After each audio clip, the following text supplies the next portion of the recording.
Actually भगवान जो कहते हैं कि ये जीव मेरा अंश है, तो वो किसको कहते हैं? ये जीव मेरा अंश है, ये किसको कहते हैं? आत्मा को ही कहते हैं। वो आत्मा ने शरीर भले ही कोई भी धारण कर रखा हो, किसी पशु का, किसी पक्षी का, किसी मनुष्य का, कीड़े मकोड़े, किसी का भी शरीर धारण कर रखा हो, लेकिन जो आत्मा है वो भगवान का अंश है, भगवान का पुत्र है, भगवान की संतान है। ममेवांशो जीव लोके जीव भूता सनातना, ये जीव मेरा अंश है ना। तो क्या 20वें श्लोक में हमने पढ़ा, क्या पढ़ा? न जायते म्रियते वा कदाचिन नायं भूत्वा भविता वा न भूयात् अजो नित्य शाश्वतोऽयं पुराणो न हन्यते हन्यमाने शरीरे। ना जायते म्रियते वा कदाचिन, आत्मा के लिए किसी भी काल में ना तो जन्म है ना मृत्यु है। वे ना तो कभी जन्मा है ना जन्म लेता है और ना जन्म लेगा। वह अजन्मा है, नित्य है, शाश्वत है, पुरातन है और शरीर के मारे जाने पर वो मारा नहीं जाता। ये हमने पिछली क्लास में पढ़ा था। 21वें श्लोक में क्या वही बात बोल रहे हैं। हे पार्थ, ऐसा लगेगा कि भगवान वही बात बार बार रिपीट कर रहे हैं। 20वें श्लोक से 30वें श्लोक तक यही बात बार बार भगवान रिपीट कर रहे हैं। ऐसा लगता है बार बार वही बात क्यों कह रहे हैं? क्योंकि जो बात बहुत महत्वपूर्ण होती है, इंपॉर्टेंट होती है, उसको हम बार बार रिपीट करते हैं, है ना, बार बार रिपीट करते हैं। मेरे को याद है जब हम लोग छोटे थे तो हमारे जब बोर्ड के एग्जाम होते थे तो मेरे फादर एग्जाम से 2 दिन पहले से कहना शुरू कर देते थे, रोल नंबर रख लेना, पेन पेंसिल रख लेना, ये चीज रख लेना। 2 दिन पहले से कहना शुरू करते करते जाते जाते भी कहते रहते थे, रोल नंबर रख लिया, पेन पेंसिल रख लिया, ये रख लिया, वो रख, मतलब क्योंकि इम्पोर्टेंट है इसलिए उसकी बार बार रेपिटेशन हो रही है। क्योंकि अगर रोल नंबर नहीं रखा तो एंट्री मिलेगी नहीं। तो यही भगवान, क्योंकि जब तक आत्मा और शरीर के भेद के बारे में पता नहीं चलेगा, ये समझ में नहीं आएगी कि हम आत्मा हैं, तब तक क्या होगा? तब तक हम इसी भौतिक जगत में ही घूमते रहेंगे। क्योंकि जब अपने आप को शरीर ही समझते रहेंगे तो सारा काम शरीरों के स्तर पर करेंगे, आत्मा के स्तर पर कर ही नहीं पाएंगे। इसलिए क्या करना है? अपने आप को क्या समझना है? आत्मा समझ करके कि मैं आत्मा हूँ और आत्मा के अनुसार ही सारे कार्य करने हैं। रुक जी, आपको आवाज आ रही है वहाँ पे? ठीक है, हैं? ठीक है। नहीं, मेरी आवाज आ रही है वहाँ पे? बहुत क्लियर है। नहीं, वहाँ कोने में बैठ गए ना। तो अगला श्लोक, इसमें 21वें श्लोक में क्या कह रहे हैं? हे पार्थ, जो व्यक्ति ये जानता है कि आत्मा अविनाशी है, अजन्मा है, शाश्वत है तथा अव्यय है, वह भला किसी को कैसे मार सकता है या मरवा सकता है? तुम ये कह रहे हो कि मैं इनको मारूंगा तो पाप का भागी बनूंगा।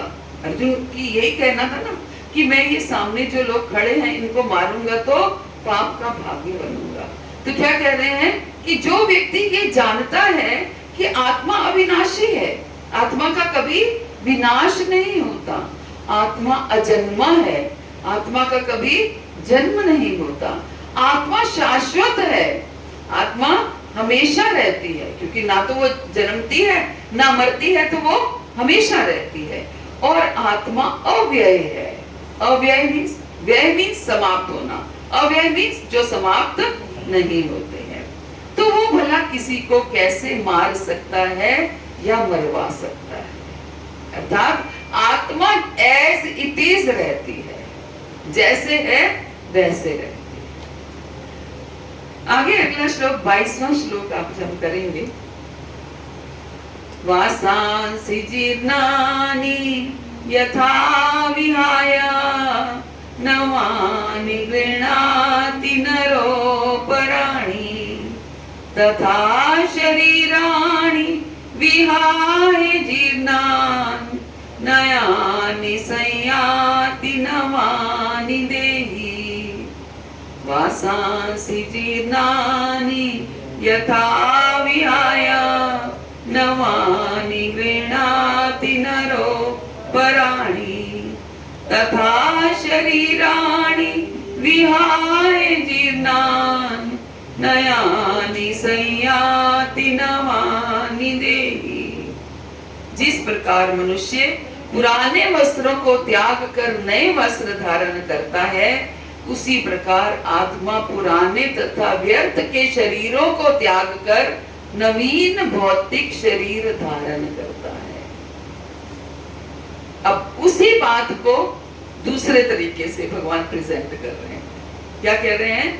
जैसे कोई मनुष्य हम पुराने वस्त्रों को त्याग करके नए वस्त्र धारण करते हैं, ऐसे ही आत्मा पुराने शरीरों को और व्यर्थ के शरीरों को त्याग करके नवीन भौतिक शरीर धारण करता है। तो भगवान ये क्यों समझा रहे हैं? ताकि उसको मरने और मारने का दुख ना हो, है ना। जो दुख हो रहा है अर्जुन को, उसको मरने और मारने का दुख ना हो। लेकिन जब हम किसी युवा व्यक्ति की मृत्यु देखते हैं, एक वृद्ध व्यक्ति की होती है तो चलो ठीक है कि उसने अपनी जीवन की सारी रेखाएं पार कर ली हैं, लेकिन कभी कभी हम देखते हैं कि युवा व्यक्ति की किसी की मृत्यु होती है, तो उस केस में इस बात को कैसे समझा जाए? बताइए। पहले श्लोक गाइए, श्लोक तुम्हारे मिल गई।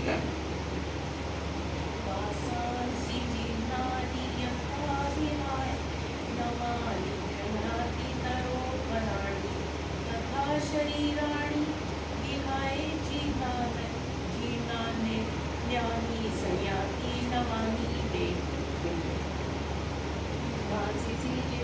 जीर्णानि यथा विहाय नवानि गृह्णाति नरो प्राणि तथा शरीराणि विहाय जीर्णानि संयाति नवीनि देहि।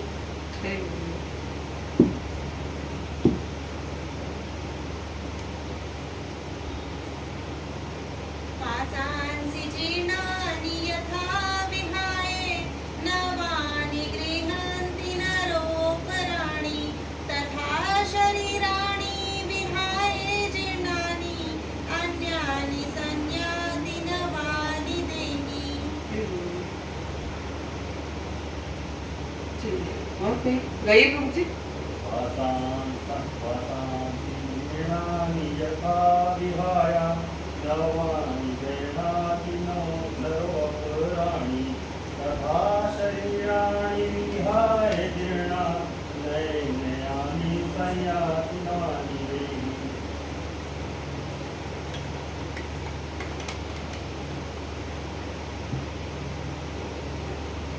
तो जिस प्रकार मनुष्य पुराने वस्त्रों को त्याग कर नए वस्त्र धारण करता है, उसी प्रकार आत्मा पुराने तथा व्यर्थ के शरीरों को त्याग कर नवीन भौतिक शरीर धारण करता है। तो ये बात हमें समझ आती है कि एक आवरण है, ये शरीर क्या है? एक आवरण है आत्मा के ऊपर का। ठीक है, जब ये बूढ़ा हो जाता है तो इसको छोड़ करके, जब बीमार हो जाता है, बूढ़ा हो जाता है, तो छोड़ करके हम नया शरीर धारण करते हैं।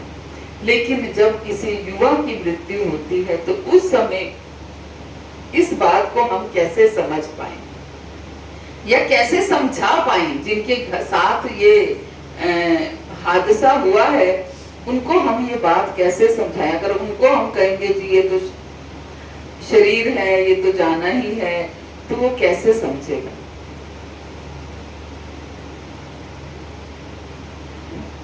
कैसे समझाएंगे?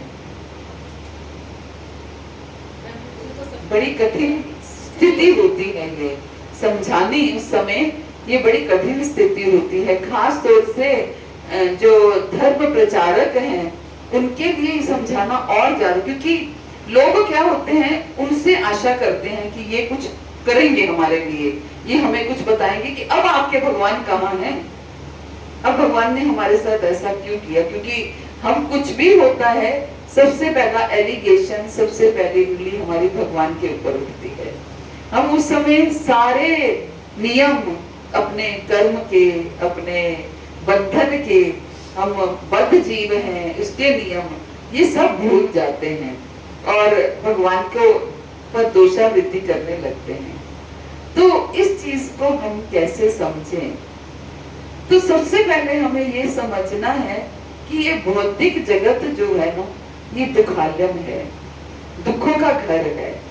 तो उनको हम इस तरीके से समझाएं कि भगवान ने तो भगवद गीता में बोला ही है कि हमें पुराने वस्त्र उतार करके नए वस्त्र पहनने हैं, लेकिन जब नया वस्त्र भी फट जाता है तो कितना दुख होता है।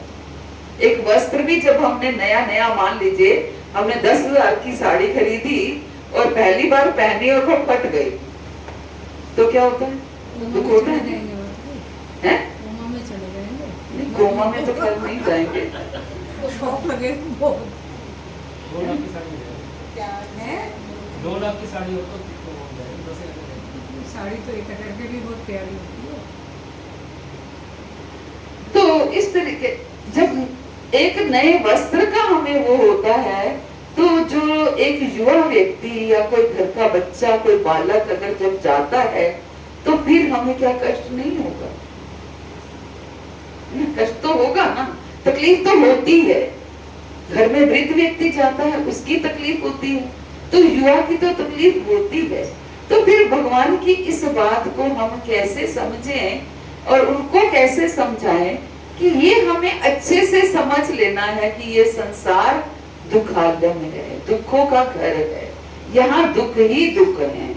इसलिए यहाँ अगर रहेंगे तो इनको फेस करना ही पड़ेगा। ये जो कुछ भी हुआ, आज हमारे साथ ये हादसा हुआ, कहीं ना कहीं तो हमारे कर्मस की वजह से हुआ है। ये बात तो उनको अच्छी तरह समझानी ही पड़ेगी, भले ही उनको उस समय बुरा लगे या अच्छा लगे, कि ये आपके कर्म हैं, कर्मों की थ्योरी है। ये कुछ ऐसा हुआ, हमने पिछले जन्मों में कुछ ऐसा हुआ कि आज हमें अपने हाथ से हमारे अपने प्रिय जनों को खोना पड़ा। तो ठीक है, लेकिन फिर भी क्योंकि हम इस भौतिक संसार में आए हैं और इस संसार में यही कुछ तो देखने आए हैं, दुख ही दुख देखने आए हैं। सुख का तो लेश मात्र भी नहीं है। सुख हमें दिख रहा है, थोड़ी देर के लिए वो सुख दिखता है। बच्चा जब पैदा होता है तो घर में बड़े प्रसन्नता होती है, खुश होते हैं, लड्डू बांटे जाते हैं। लेकिन आज बच्चा बीमार हो जाए अगर, और लेके हम डॉक्टर के पास जाएं और डॉक्टर डायग्नोज कर दे कि इसको तो ये समस्या है, इसको, फिर देखो बच्चे की खुशी कैसे गायब हो जाती है ना। तो इस तरीके से सुख, संसार के सुख के साथ दुख जुड़ा ही हुआ है। इसलिए ये बात समझनी होगी कि संसार में कहीं भी सुख नहीं है, दुख ही दुख है। इसलिए हमें प्रयास क्या करना है, दुख आने से हमें भक्ति में और दृढ़ता लेकर आनी चाहिए। जब दुख आए तो भक्ति में और दृढ़ता आनी चाहिए, ना कि भक्ति छूट जानी चाहिए। होता क्या है, भक्ति छूट जाती है कि भगवान ने हमारे लिए क्या किया, हमने तो इतना भजन किया, इतना सब कुछ किया, तो भगवान ने हमारे लिए क्या किया? भगवान क्या करेंगे? भगवान तो कुछ भी नहीं करते। ना भगवान आपको सुख देते हैं, ना भगवान आपको दुख देते हैं। भगवान ये भी नहीं कहते कि मैंने सुख दिया, ना सुख देते हैं ना दुख देते हैं। वो तो सब कुछ आपके कर्मों के अनुसार मिलता है। आपका जैसा भाग कर्म है, आपको उन कर्मों के अनुसार मिलता है। लेकिन हम, और हर सुख के साथ दुख जुड़ा ही होता है। इसलिए क्या करना है, प्रयास क्या करना है कि इस भौतिक जगत से गंभीरता से निकलने का प्रयास करना है। आप सोचिए कितने साल का कलयुग है, 4,32,000 वर्ष का कलयुग है। आप सब लोग कितने जो भी हैं, कोई 50 साल का, कोई 40 का, कोई 60 का, कोई 70 का, है ना। हमने अपने बचपन में जो समय देखा था इस संसार में और आज जो समय देख रहे हैं क्या सेम है? नहीं। क्यों अंतर आ गया? अच्छा हो गया, बड़ा बुरा हो गया? क्या बुरा हो गया? अच्छा भी हो गया। पहले तो हमारे माता पिता तो ये कहते हैं कि हमारे पास खाने को भी ढंग से नहीं होता था। कभी कभी हम तो मेरे पिताजी बताया करते थे, पाकिस्तान में हम रहते थे, स्कूल जाते थे, जेब में चने भर लेते थे। नहीं, साथ में ये भी बताते थे हम तो चिलगोजे भर के जाते थे पॉकेट में। वो चिलगोजे, तुमने तो चिलगोजे खाए ही नहीं, ये भी देखा उन्होंने समय, है ना? बड़े सिंपल लोग, साधारण लोग होते थे। अब आज के बच्चे पिज्जा बर्गर ये खाना पसंद करते हैं। तो समय अच्छा हुआ कि बुरा हुआ? बुरा हुआ, है ना? बुरा हुआ। समय अच्छा नहीं हुआ। भले ही हमें देखने में ऐसा लगे कि पहले लोगों के पास टूटे फूटे घर होते थे, अब तो इतने सुंदर सुंदर घर बना लिए, ये हो गया, इतने सुंदर मार्केट, मॉल्स, ये वो, लेकिन फिर भी समय आगे से बुरा हो गया। क्यों? संस्कार समाप्त हो गए, एक दूसरे से प्रेम समाप्त हो गया। पहले एक दूसरे में कैसे प्रेम होता था, मित्रता होती थी। एक के घर में मोहल्ले में मृत्यु होती थी तो पूरा मोहल्ला शोक मनाता था, है ना? पूरा मोहल्ला शोक मनाता था। अब अगर नीचे ऊपर मौत हुई है तो ऊपर नीचे वाले को पता ही नहीं होता, तो क्या शोक मनाएगा? वो समय आ गया है ना? तो समय अच्छा, आप ये सोचिए जब 50-60 साल में समय ये हो गया तो 4,32,000 साल का कलयुग है और जिसमें से केवल 5,500 वर्ष बीते हैं अभी। तभी तो क्या कहते हैं, अभी कलयुग के पैर भी नहीं लगे हैं। इस कलयुग ने अभी क्रॉल करना भी शुरू नहीं किया है, अभी रिड़ना भी शुरू नहीं किया है। तो सोचिए कलयुग का, जब कलयुग अपने पीक पर होगा तो कहते हैं, भागवत में आगे बढ़ना, हम भागवत पढ़ रहे हैं, उसमें वर्णन आएगा कि कलयुग में क्या क्या होने वाला है। कहते 20 वर्ष की आयु रह जाएगी, 20 वर्ष में आप दादी नानी सब बन जाओगे। ये समय आने वाला है। तो क्योंकि आयु इतनी कम होगी, आयु आप देखिए, पहले 100 साल जीते थे लोग और आज क्या है, 60-70 में ही कह देते हैं कि अब उम्र ही कितनी है, अब कितना जीना है। अभी से हमारे मन में आने लगे ना, कितना जीना है, और क्यों इकट्ठा करना है, कितना जीना है, क्योंकि उम्र का कोई पता नहीं है। तो इसलिए जब ऐसा समय है तो फिर ऐसा समय आने वाला है या आएगा, तो हमें इस बात को समझना है कि इस समय में हम इतने दुख देखते हैं, इतने कष्ट देखते हैं, तो निकलने का प्रयास क्यों नहीं करते? जो गंभीर लोग हैं वो क्या, उनका क्या कार्य है? निकलने का प्रयास करते हैं, इस भौतिक जगत से किसी तरीके से निकलें, उसके लिए गंभीरता लेकर के आए।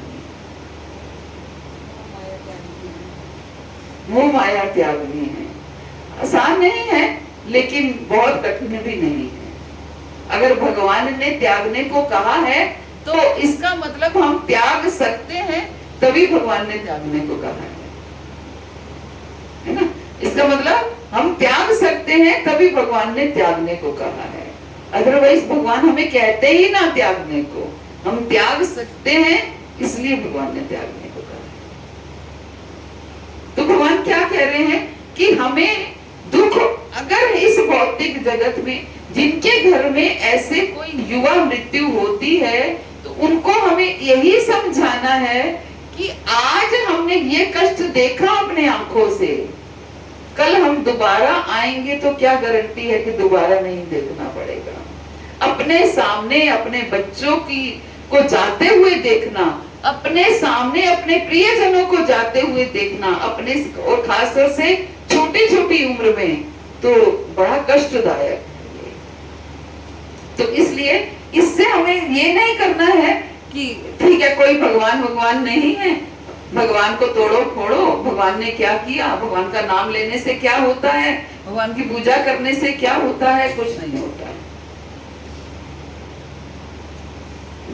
इस बात को हमें समझना है कि हमें ये समझना है कि ठीक है, अगर ये कष्ट आया है, आगे कम से कम दोबारा ना आए, इसके लिए हमें ये कष्ट आया है, इसलिए आया है क्योंकि हमारे कर्म ऐसे थे। हमें अपनी अनुकूल और प्रतिकूल परिस्थितियों का, दोनों का लाभ उठाना है। परिस्थितियां अनुकूल हैं तो भी उनका लाभ उठाना है, परिस्थितियां प्रतिकूल हैं तो भी उनका लाभ उठाना है। अनुकूल परिस्थितियों का क्या लाभ उठाना है कि अब सब कुछ फेवरेबल है, हमारा शरीर भी स्वस्थ है, धन धान्य भरपूर है, हम बैठ सकते हैं, अच्छे से भजन कर सकते हैं। तो अनुकूल परिस्थितियों का ये लाभ उठाना है कि जो समय मिले हम अच्छे से भजन कर ले, बस कर ले, अच्छे से भजन कर ले, क्योंकि अभी परिस्थिति अनुकूल है तो हम अच्छे से भजन कर ले।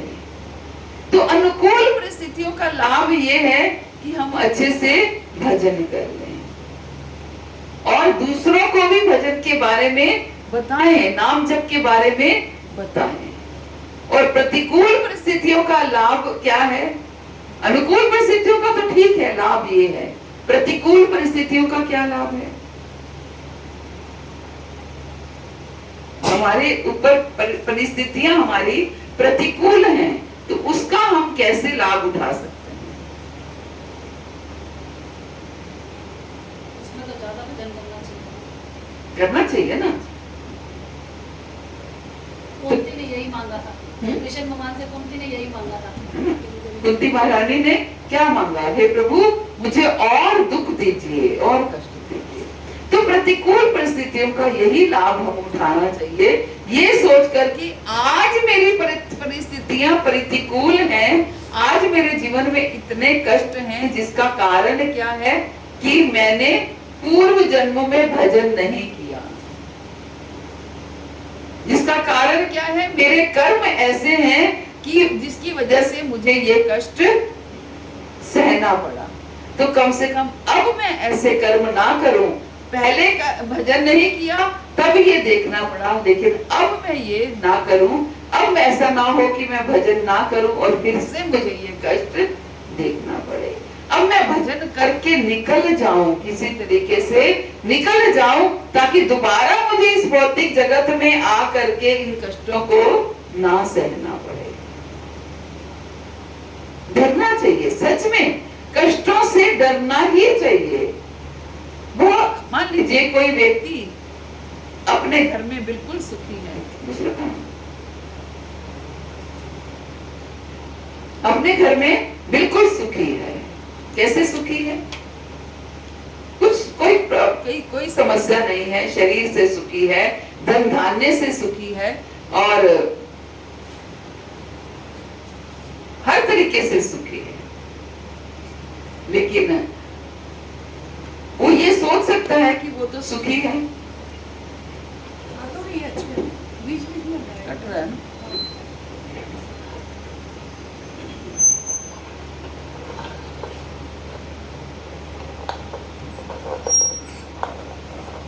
हरे कृष्ण। तो वो ये सोच सकता है कि वो सुखी है,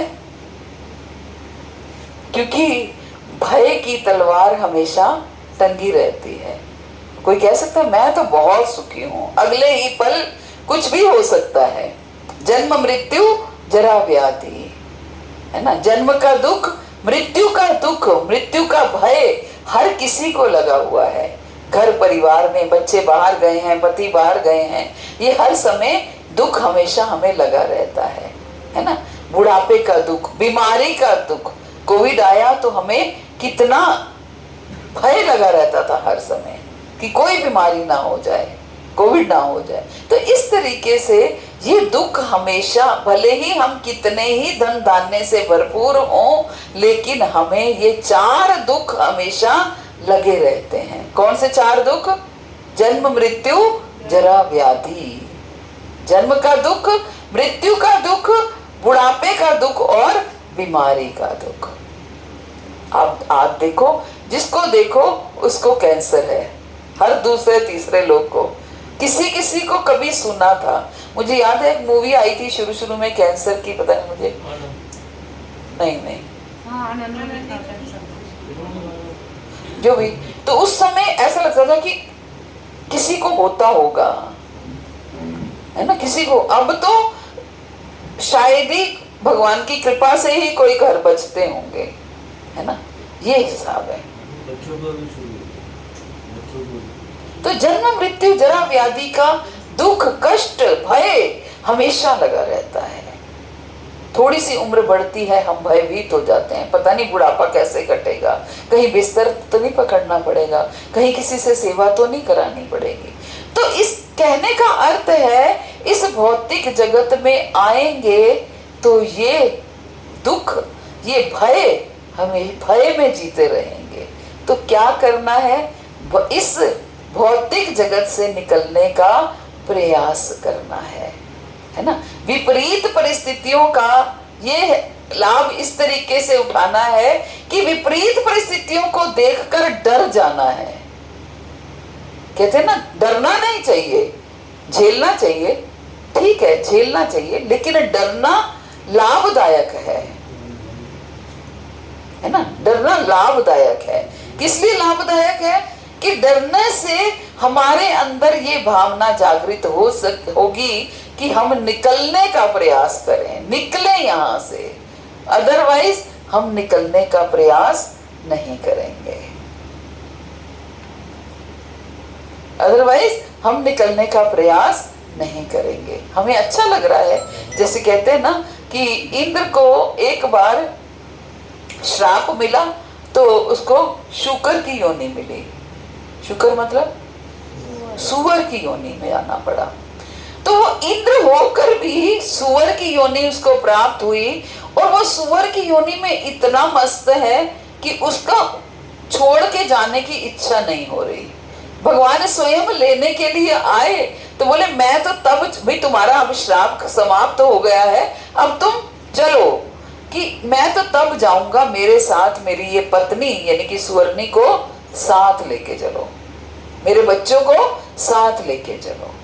कि भौतिक जगत ऐसा है कि एक शूकर को भी इस भौतिक जगत में उसको कोई गंदा नहीं लग रहा कि उसको मल खाना पड़ रहा है या इस तरीके से गंदगी में रहना पड़ रहा है, उसको अच्छा लग रहा है। भौतिक जगत में हम किसी भी शरीर में आते हैं, हमें भौतिक जगत में माया इतनी फैली हुई है कि हमें वो अच्छी लगती है। हम आकर के इतने मस्त हो जाते हैं कि हमें वही सब कुछ अच्छा लगने लगता है। किसी से भी पूछो क्या हाल है, ठीक है, एकदम ठीक है, अरे भाई क्या ठीक है, अगले ही पल क्या हो जाएगा, क्या ठीक है, कुछ ठीक नहीं है। हम केवल ऊपर से कहते हैं ठीक है, बढ़िया है, बहुत अच्छा। कहते हैं ना, किसी हमेशा ये कहते हैं बढ़िया है, बहुत बढ़िया, मजा है, मजे में है। क्या मजे में है, अगले ही पल में क्या हो जाएगा कुछ नहीं पता है। हाँ, कृपा हो रही है, कृपा है भगवान की, बस कृपा ये है। बढ़िया तब है जब हम नाम के सहारा ले रहे हैं, तब बढ़िया है। हम आए हैं इस भौतिक जगत में और हमने जो करने के लिए आए हैं वो कर रहे हैं, तो बढ़िया है। अदरवाइज कुछ भी बढ़िया नहीं है। भले ही आर्टिफिशियली आप कुछ भी कहते रहें कि बढ़िया है, कुछ बढ़िया नहीं है। जब तक कि अगर हम अपने प्रयास में तीव्रता लेकर के नहीं आते, प्रयास करते हैं, हम क्या करते हैं कि सब कुछ माया और भगवान को साथ लेके चलते हैं। सब कुछ होना चाहिए, माया भी होनी चाहिए, भगवान भी होने चाहिए, है ना। तो दोनों साथ साथ कभी नहीं चलते हैं। कृष्ण सूर्य सम माया है अंधकार, जहां कृष्ण वहां नहीं माया का अधिकार। क्या कहते हैं, कृष्ण सूर्य सम, कृष्ण सूर्य के समान है, और माया किसके समान है, अंधकार के समान है।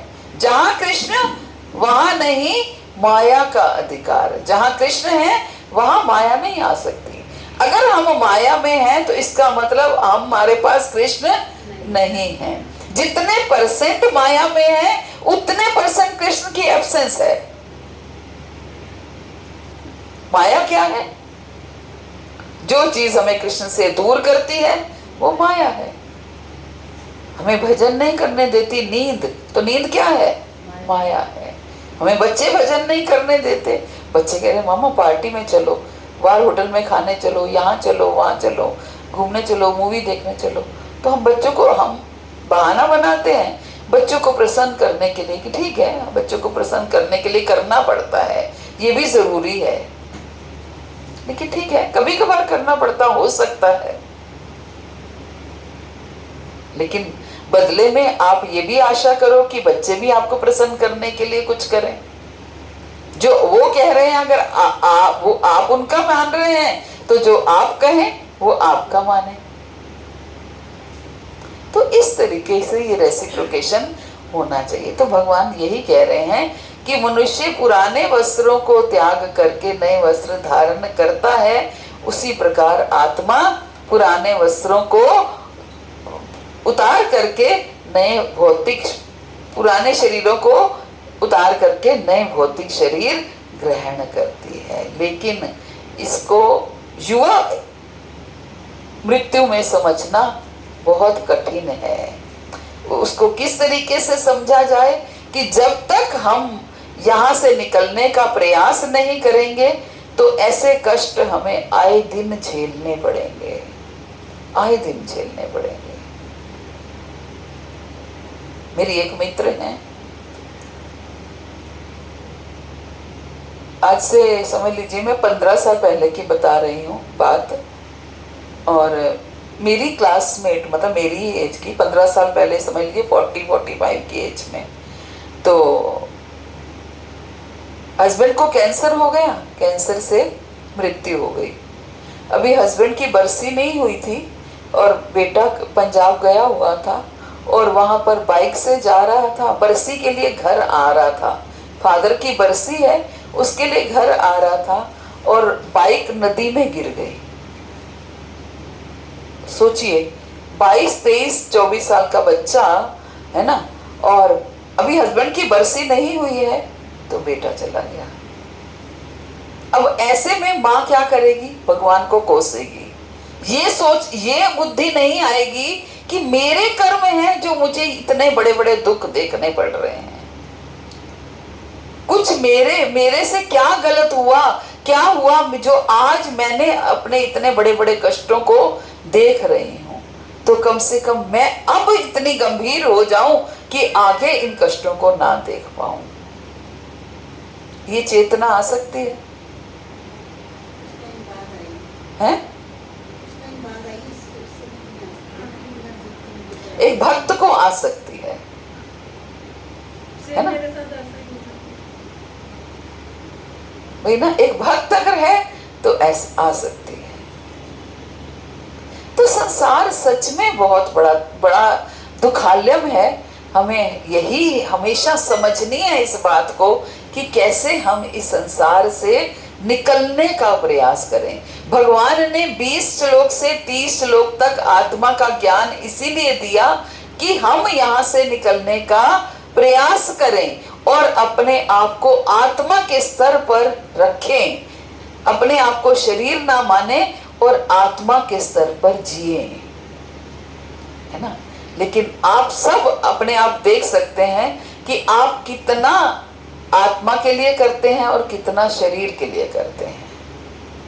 जितना हम शरीर के लिए करते हैं उसका 10% भी आत्मा के लिए नहीं करते हैं। तो कैसे आत्मा बलवान होगी? कैसे हम अपने आत्मा बलवान होने का अर्थ है कि हम आत्मा, अपने आप को आत्मा समझेंगे, अपने आप को आत्मा समझेंगे। हरे कृष्ण। श्री प्रभुपाद की जय, गुरु महाराज की जय, आप सब भक्तों की जय। तो कोई प्रश्न है? बुढ़ापे में आत्मा को समझने लगता, एक जवानी और छोटे में आत्मा को नहीं समझता। बहुत अच्छी बात है, अगर बुढ़ापे में भी समझ आ जाती है तो कोई बुराई नहीं है। लेकिन क्या गारंटी है बुढ़ापा आएगा? सबके जीवन में बुढ़ापा आता है? नहीं आता ना, तो उसका वो जीवन व्यर्थ गया ना। अगर बुढ़ापे में समझ में आती है, पहली बात तो आप ये कहते हैं बुढ़ापे में समझ में आती है, सबको नहीं आती बुढ़ापे में समझ। आपने कई बूढ़े रोड साइड पे ताश खेलते हुए देखे होंगे, देखे है ना, आप सब ने देखे। क्यों? उनको क्यों समझ में आई कि जो मैं ये समय, अब मेरा कि कुछ साल रह गए हैं, ये मैं समय कार्ड्स खेलने में व्यर्थ गवा रहा हूं, मैं भजन क्यों नहीं कर सकता? क्योंकि पूरा जीवन समझ में नहीं आई तो बुढ़ापे में भी समझ में नहीं आएगी। और फिर अगर हम ये सोचें कि भक्ति बुढ़ापे की चीज है, तो फिर बुढ़ापा भी सबके जीवन में तो आता नहीं है। बड़ा रिस्क है, ये बहुत बड़ा रिस्क है। समझ लीजिए हम अपने जीवन को ऐसे गवा रहे हैं, व्यर्थ गवा रहे हैं, और अगला कहाँ जाएंगे, कैसे जाएंगे, कुछ नहीं पता। फिर वापस आएंगे, नहीं जानते कि वापस मालवीय नगर में जन्म होगा या किसी फुटपाथ पे होगा। कर्मों की गाथा बहुत गंभीर है। गहना कर्मणा गति, कर्म की गति बहुत गहन है। कर्म की गति, हम सोचेंगे नहीं हमने तो कोई बुरा कर्म नहीं किया, हमने तो अपने जीवन में कुछ भी बुरा नहीं किया। आपको इस जीवन का पता है, पिछले कई जीवनों का आपको नहीं पता। दूसरी बात, आपके हिसाब से आपने वो कर्म अच्छा किया, लेकिन भगवान के हिसाब से वो अच्छा हुआ या नहीं हुआ। आपने किसी का दिल दुखाया, आपको लगा कि मैंने तो उसके साथ अच्छा ही किया, लेकिन उस कर्म का क्या अंजाम हमें झेलना पड़े हमें जानते ही नहीं है। आप सबने देखा होगा, सरकारी दफ्तरों में से लोग स्टेशनरी तक गायब कर देते हैं।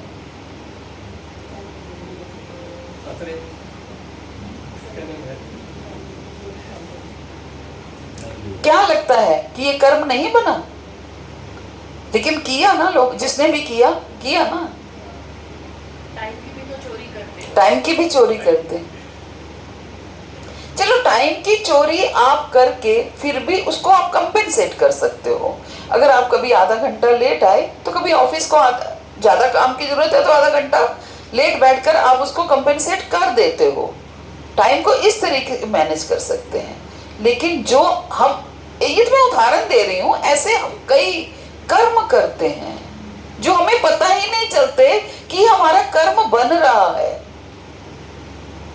आपकी रोड साइड पे आपको पुलिस वाले ने रोक लिया, है ना, आपका चालान काटने लगे, आपने कहा 200 रुपए ले लेके इधर उधर कर दे। करते हैं कि नहीं करते? आपको पता है इससे आपका कर्म बना या नहीं बना? क्यों नहीं बना? आपने रिश्वत दी है भाई, आपने उसको गलत काम करने के लिए मजबूर किया है। आपके बेटे का एडमिशन नहीं हो रहा है, आपने किसी दे दो आके एडमिशन करवा दे भाई, किसी को फोन कर दिया, कुछ होता हो सकता है तो करते हैं, मेरी बेटी को नौकरी मिल जाए, बेटे के हो जाए। करते हैं कि नहीं करते? ये तो मैं आम बातें बता रही हूं जो होती हैं। कहाँ आप कर्मों के सहारे जियोगे? कर्मों के सहारे जियोगे तो फंसते ही रहोगे, कभी निकल ही नहीं पाओगे। अनन्याश्चियन्तो माम ये जना पर्युपास्ते तेषां नित्याभियुक्तानां योगक्षेमहाम्यहम्। भगवान कहते हैं जो अनन्य भाव से मेरा भजन करता है उसके मैं सारे योगक्षेम वहन करता हूँ। उसके पास जो कुछ भी है उसकी मैं रक्षा करता हूँ, और जो कुछ नहीं है उसको मैं प्रदान करता हूँ।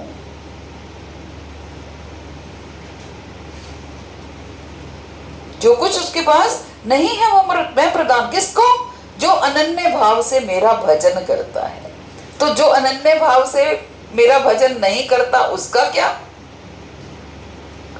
भगवान ने तो उसके लिए गारंटी ली है ना, जो अनन्य भाव से मेरा भजन करता है। लेकिन जो अनन्य भाव से भगवान का भजन नहीं करता उसका क्या होगा? उसकी गारंटी कौन लेगा? उसका जीवन कैसे होगा?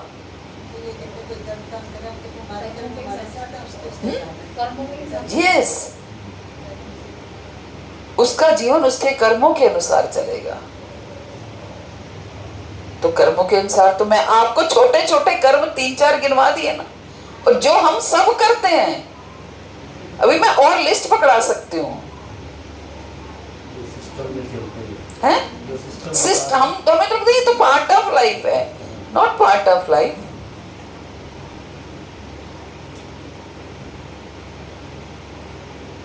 क्योंकि हम सब करते आए हैं, इसलिए हमें वो कर्म लगते नहीं हैं कि हमारे बैड कर्मास हैं, जबकि वो हमारे बैड कर्मास हैं। हम किसी को रिश्वत दे करके उसको गलत काम करने पे मजबूर कर रहे हैं। जो ले रहा है वो तो खैर है ही उसका कर्म, जो देने वाला है उसका भी कर्म है। जो होगा वो कटेंगे तो नहीं, तो भुगतने ही पड़ेंगे। हरे कृष्णा कृष्णा कृष्णा हरे हरे, हरे राम राम राम हरे हरे। बस इसके अलावा और कोई तरीका ही नहीं है। जब आप भजन करोगे तो आज मेरे मन में ये भावना कैसे आई, मैंने कहीं किसी पुस्तक में नहीं पढ़ी। मेरे मन में अगर ये भावना आ रही है कि ये कर्म बुरा है, ये बैड कर्मस है, ये है, बैड कर्मस की लिस्ट आपके मनोमस्तिष्क पे आ जाएगी। ये केवल भजन से आएगी कि ये मेरा कर्म गलत हो गया, ये मेरे से गलत हो गया, ये मेरे से गलत हो गया।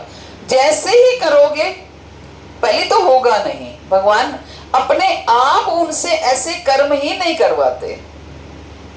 और फिर भगवान अगर हो भी जाता है जाने अनजाने, तो भगवान कहते हैं अपि चेत सुदुराचारो भजते माम अनन्य भाग साधुरेव सा मंतव्य सम्यक व्यवस्थिता हिंसा।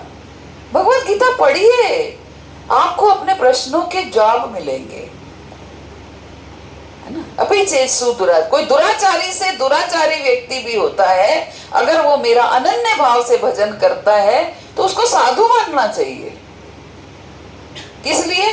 कि ताकि वो ये सोचे कि उसको आगे से फिर ये नहीं करना है, क्योंकि अब मेरा वो अनन्य भाव से भजन करने लगा है। एक भक्त को अपने आप संतुष्टि हो जाती है कि मैं क्यों करूं गलत काम, मुझे क्या करना है।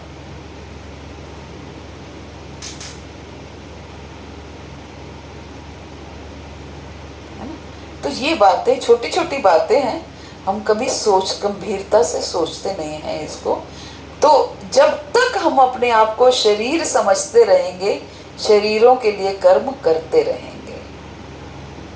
क्यों हम पैसा बचाना चाहते हैं? क्योंकि मेरे शरीर के लिए चाहिए, मेरे शरीर के बच्चे, मेरे शरीर का परिवार, मेरे शरीर के रिश्तेदारी, संसार, ये मुझे करना है।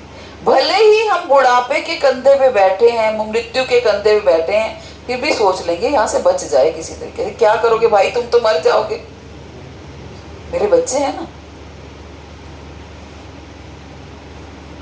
तो ये बड़ी गंभीर समस्या है, और इसलिए इन चक्रों में पड़ेंगे तो हम उलझ जाएंगे। इसलिए भजन पर आश्रित रहना चाहिए। अब आज गौरावती ना करें क्या?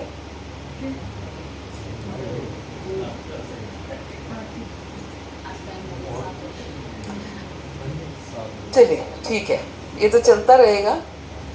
और कोई किसी का प्रश्न है? अगर ये व्यर्थ का शरीर क्यों लिखा है? शरीर से तो हम भजन कर पाते हैं। नहीं, यहाँ पर ये लिखा है व्यर्थ के शरीरों को त्याग कर, मतलब शरीर जब बूढ़ा हो जाता है, बीमार हो जाता है, तो हम त्याग कर। तभी तो मैंने ये पॉइंट उठाया कि व्यर्थ का हो गया, शरीर बूढ़ा हो गया, बीमार हो गया, तो त्यागना पड़ा, तो ठीक है, हम मेंटली भी प्रिपेयर हो जाते हैं, इतना कष्ट भी नहीं होता कि चलो बीमार ही थे बेचारे, इतना कष्ट भोग रहे थे, छूट गए, हम सोचते हैं ना। लेकिन जब शरीर व्यर्थ का नहीं था तो जब छोड़ना पड़ता है तो कितना दुख होता है। तभी तो मैंने ये पॉइंट उठाया, व्यर्थ का उसके लिए कहा है ना।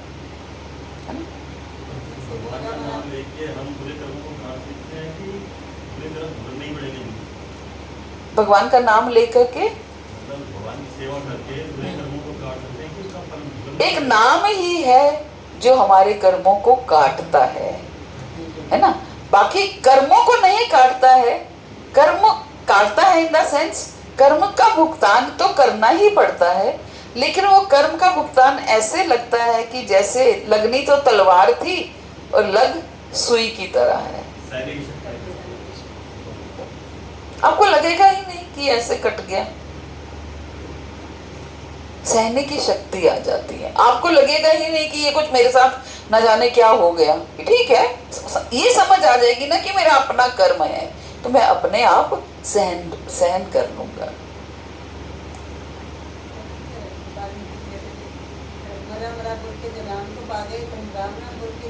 नहीं पा सकते, क्यों नहीं पा सकते?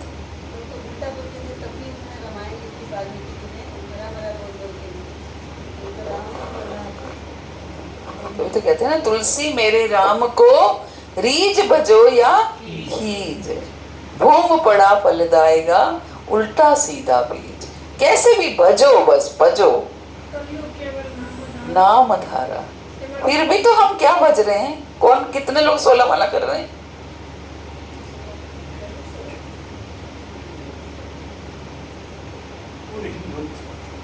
कभी मतलब 16 तो मतलब जैसे हफ्ते में 4 या 5 दिन पूरी होती है, 2 दिन। क्यों 2 दिन क्या हो जाता है? जो सही बता रहा हूँ ना, बिल्कुल 2 दिन रोटी भी आधी खा लिया करो, खाना तो हम पूरा खाते हैं। जब शरीर की खुराक पूरी तो आत्मा की क्यों नहीं? ये आत्मा की खुराक है, आत्मा बलवती होती है ना। तभी हमारे जब नाम लेते हैं तो आत्मा का शुद्धिकरण होता है, और जब आत्मा का शुद्धिकरण होता है तो तभी हमें अच्छे बुरे कर्मों की समझ आने लगती है। जो कर्म पहले कुछ नहीं लगते थे कि हम कर ही देते थे, बात बात पे झूठ बोलना, अब वो समझ आने लगी कि ये कर्म बन जाएगा। क्यों करना है, किस लिए करना है? मैं डरा नहीं रही हूं, लेकिन हमें समझनी है। ये भगवत गीता समझने का मतलब है कि हमें कर्मों की थ्योरी भी, आगे कर्म ही हो गया सारा, समझेंगे कैसे? हरे कृष्णा। श्री प्रभात की जय, गुरु महाराज की जय, आप सब भक्त की जय। चलिए हाँ, मानना पड़ेगा। 7 बज गई, तब तो कह रही थी। जय श्री कृष्ण चैतन्य प्रभु नित्य